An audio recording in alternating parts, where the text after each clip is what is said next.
Plan cost management. This is a process of defining how the project costs will be estimated, budgeted, managed, monitored, and controlled. The output of this process is the cost management plan, which will ultimately be a component of the project management plan. We will be using data analysis and alternatives analysis to help us make strategic decisions, such as, are we going to fund this project internally within our organization using our own assets, or will we attempt to go ahead and finance the project? And this can drive further strategies based upon the availability of adequate funds. This could involve the making, purchasing, renting, or leasing of equipment, tools, material, or anything else that we may need so far as resources in furtherance of project work. Some of the techniques that we can use to help us make these decisions could be the same ones that we use within project selection. This could be the payback periods, the amount of return on investment, internal rates of return, discounted cash flows, and net present value. So the cost management plan will be a component of the project management plan. And ultimately, it will answer the how question.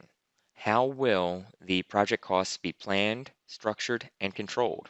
Some of the things that we expect it to go ahead and establish for us is the format and frequency for reporting. So perhaps our stakeholders want a weekly update or perhaps a monthly update. In some situations, it could possibly be a daily update. None of these are wrong. Whatever we decide and whatever we document within the cost management plan is what we will abide by. We have our units of measure, and this could be in dollars, it could be in euros, yen, pesos, it's whatever currency that we'll be using. The level of precision refers to how are we going to round those numbers? In some situations, it could be prohibitively difficult in terms of effort to keep track of every cent or every dollar. If we're dealing with a multi-million or possibly multi-billion dollar project, we may be rounding to the nearest $1,000 or the nearest $10,000, and then we'll go ahead and reconcile the books later on. The level of accuracy refers to the acceptable range of deviation for our estimates.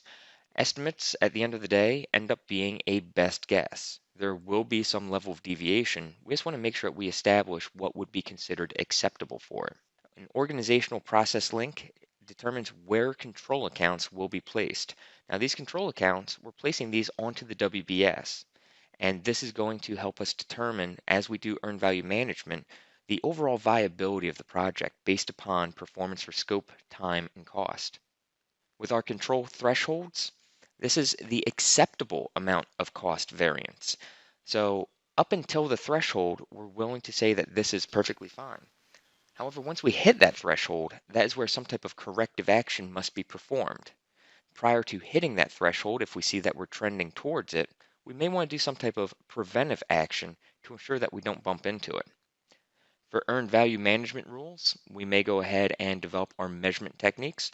We could use a percent complete, or we may just use a red, amber, green system. And the reason we might do a red, amber, green instead of percent complete, it could be very difficult to keep track of the various work packages or control accounts and say that, okay, this is 47.2% done. And you can find that almost too much time is spent trying to capture that granular level of detail.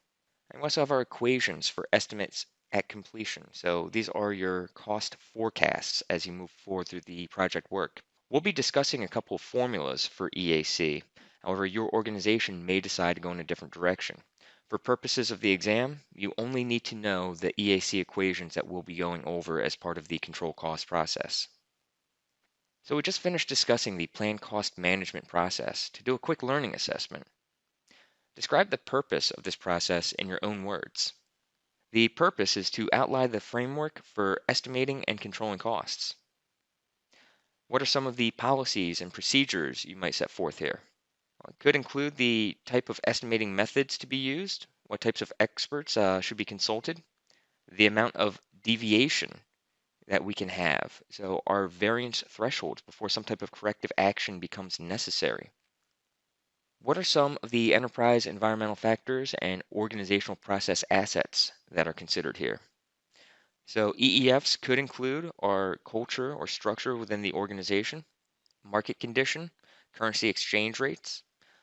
OPAs could include the financial reporting or tracking policies and procedures, lessons learned from past similar projects, and any policies that govern estimation or how much variance is allowed? What types of experts should be consulted here? Well, pretty much any expert that has experience in accounting, budgeting, or finance.